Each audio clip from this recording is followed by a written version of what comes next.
E a lição da culpa continua com o texto do David Kisler. Ellen e Michelle, ambas na casa dos 50, tinham sido grandes amigas por mais de 2 décadas. Mas Ellen estava zangada com Michelle e há mais de 4 anos mal se falavam. Ellen ficava furiosa diante da simples menção do nome da amiga. Ainda tenho guardado dos presentes de aniversário que comprei para ela nos últimos 4 anos, mas só vou dá-los quando ela arranjar tempo para estar comigo. Quando Michelle se apaixonar e se casar pela segunda vez, afastou-se de Ellen por estar muito envolvida na sua nova vida. Ellen telefonou-lhe algumas vezes tentando marcar um encontro e foi se sentindo cada vez mais rejeitada quando a amiga lhe dizia que não estava disponível. Ellen falava: seu presente de aniversário está comigo, Michelle. Temos que nos encontrar. Mas isso não acontecia e o sentimento de rejeição foi se transformando em raiva. Ellen agora estava com câncer de mama. Ao examinar a sua vida, essa amizade interrompida lhe vinha o tempo todo à cabeça. Quando perguntei por que ela não enviava pelos correios presentes de aniversário que comprara para Michelle, respondeu furiosa: só quando estivermos juntas. E há anos venho tentando fazer isso. Sempre ligo para ela dizendo que tenho presentes maravilhosos guardados para ela. Perguntei àquela mulher ressentida se ela não estaria tentando fazer com que sua amiga se sentisse culpada. Por que você acha que eu faria uma coisa dessas? Ela indagou perplexa. Tenho a impressão, respondi, que por alguma razão a amizade de Michelle com você terminou, ou pelo menos se modificou. Talvez você tenha percebido isso, mas em vez de enfrentar esse fato e conversar diretamente com ela, continuou comprando mais presentes. Consigo entender que você tenha agido assim no primeiro ano, mas por que continuar a fazer o mesmo durante 4 anos, se o seu afeto tinha se transformado em raiva e ressentimento? Ellen respondeu que tinha sempre esperança de que arranjariam um tempo para se encontrar. Quando perguntei se o tipo de presente que ela comprava tinha sofrido algum tipo de modificação com o passar dos anos, ela respondeu que os presentes tinham se tornado mais bonitos a cada ano. Perguntei por que ela daria presentes cada vez melhores a uma pessoa que parecia não estar interessada em recebê-lo. Confusa, Ellen disparou zangada: você não entende, Michelle está errada. É ela que não está querendo se encontrar comigo. Pode ser que isso seja verdade, repliquei, mas você comprou os presentes para agradá-la ou para fazê-la sentir-se culpada?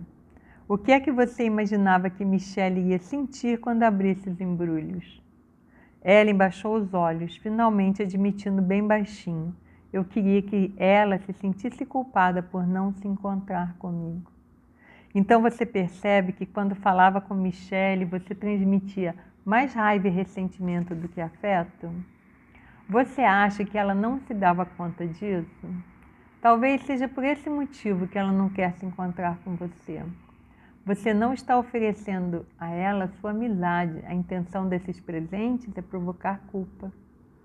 Eu quero resolver tudo isso, quero que as coisas fiquem melhores.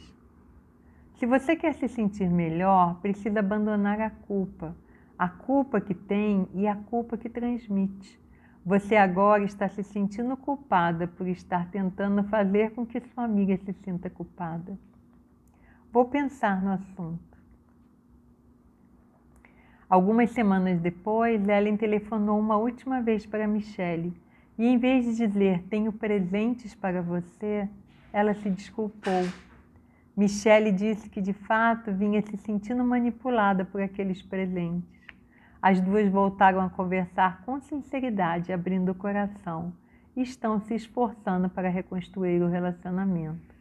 Os presentes foram doados a uma instituição de caridade.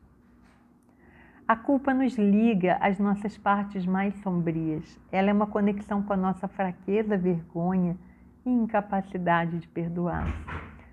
Nossa parte mais mesquinha se alimenta da culpa. Ela nos paralisa.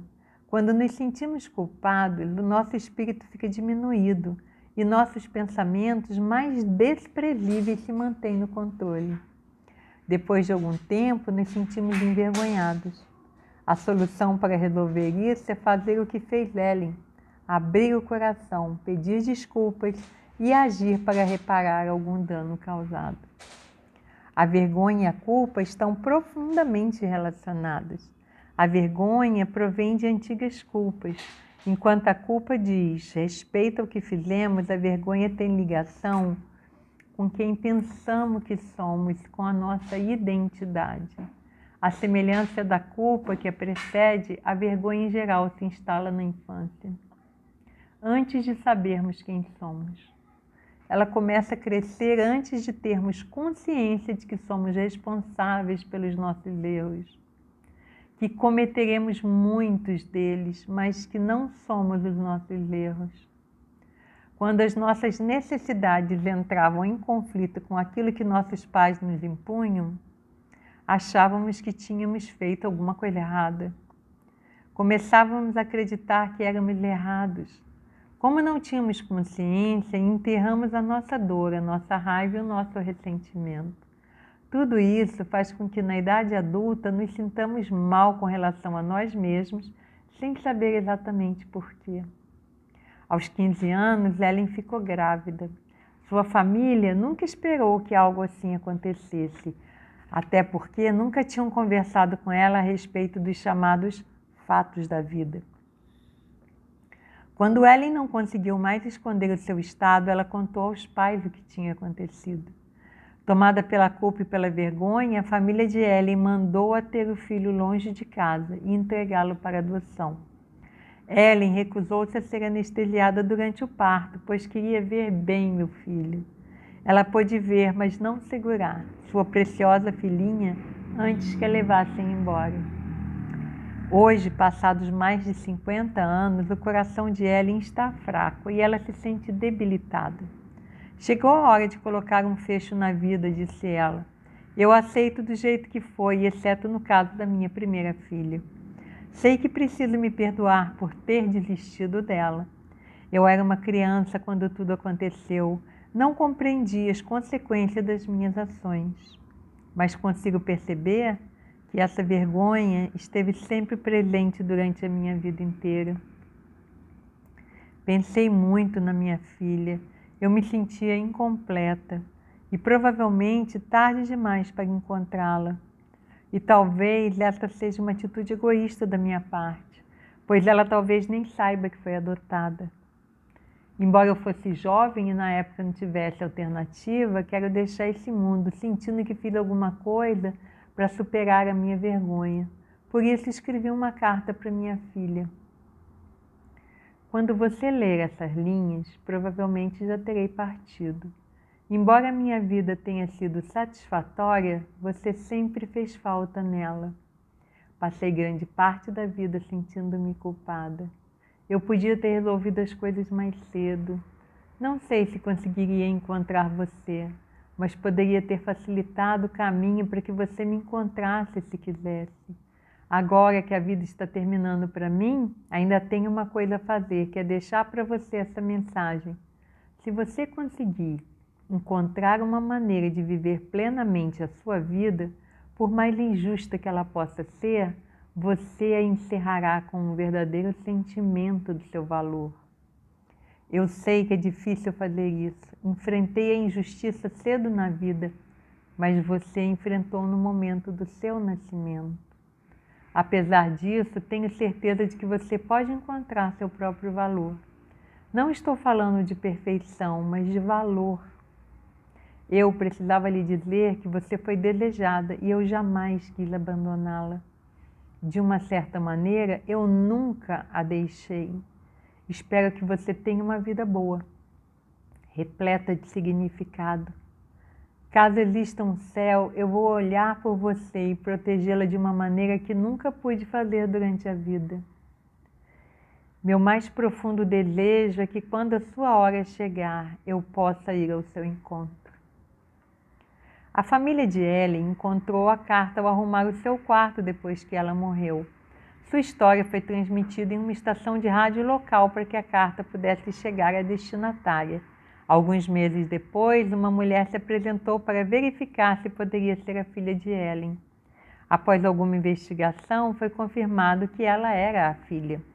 Como no caso de Ellen, a vergonha na infância e na adolescência faz com que nos sintamos mais responsáveis pela nossa situação do que realmente somos. Se sofremos abuso, achamos que fomos nós que o provocamos. Se sofremos a vergonha, sentimos que a merecemos. Se não fomos amados, achamos que não merecemos o amor. Nós nos culpamos por nossos sentimentos negativos e até pelo que chamamos de maus pensamentos. A verdade é que todos nós temos mérito e valor. De fato, podemos ter nos sentido mal às vezes por causa de ações que cometemos, mas esse sentimento, na verdade, faz de nós pessoas boas, porque as más não se importam por terem ferido outras. Tome posse do que há de melhor em você. Lembre sempre que você é uma pessoa essencialmente boa. Nosso primeiro instinto é nos livrar dos sentimentos de culpa, porque eles são muito dolorosos. Fazemos isso de um modo inconsciente, projetando a culpa em outra pessoa. Como é insuportável sentir culpa e achar que o erro é meu, aponto para você e digo que a culpa e os erros são seus. Em outras palavras, se não posso ser eu, tem que ser você. Mas quando nos escondemos, ao projetar a culpa nos outros, permanecemos presos a um ciclo de sentimentos de culpa que não conseguimos resolver. A paz e a culpa são sentimentos opostos. É impossível sentir os dois ao mesmo tempo. Quando aceitamos o amor e a paz, rejeitamos a culpa, mas o oposto também é verdadeiro. Quando nos agarramos à culpa, nós afastamos do amor e da paz. No entanto, cabe a nós tomar essa decisão. Podemos assumir um compromisso com o amor e podemos trocar os sentimentos de culpa por sentimentos de paz. Alguns foram educados para acreditar em um Deus severo e implacável que nos condena e manda para o inferno por causa de nossos erros. Para muitos, no final da vida, é um alívio e uma alegria encontrar um Deus que nos ama incondicionalmente, que não nos culpa, mas acolhe nossas fraquezas e ambiguidades para que possamos crescer. Cometer erros faz parte da experiência humana. E a nossa culpa que nos mantém separados do amor que é a nossa realidade essencial. A culpa e o tempo também estão estreitamente relacionados. Como a culpa sempre é proveniente do passado, ela o mantém vivo. A culpa é uma maneira de evitar a realidade do presente. Ela arrasta o passado para o futuro. Um passado de culpa criará um futuro de culpa. É somente se libertando da sua culpa que você verdadeiramente se livra do passado para criar um novo futuro. A culpa precisa ser claramente trabalhada e eliminada. A chave da cura é o perdão, que significa aceitar o passado, aprender com ele e desapegar-se dele. Qualquer coisa pela qual você sinta culpa pode ser purificada por meio do perdão. Você foi uma pessoa dura nos seus julgamentos com os outros a vida inteira e mais dura ainda consigo mesmo. É chegada a hora de se livrar de todos esses julgamentos. Quando você se perdoar e perdoar os outros, a culpa deixará de caminhar ao seu lado. Não merecemos a culpa, e sim o perdão. Quando aprendemos essa lição, ficamos realmente livres. E aí acaba aqui a lição da culpa e nós vamos para o 12º capítulo, que é a lição do poder.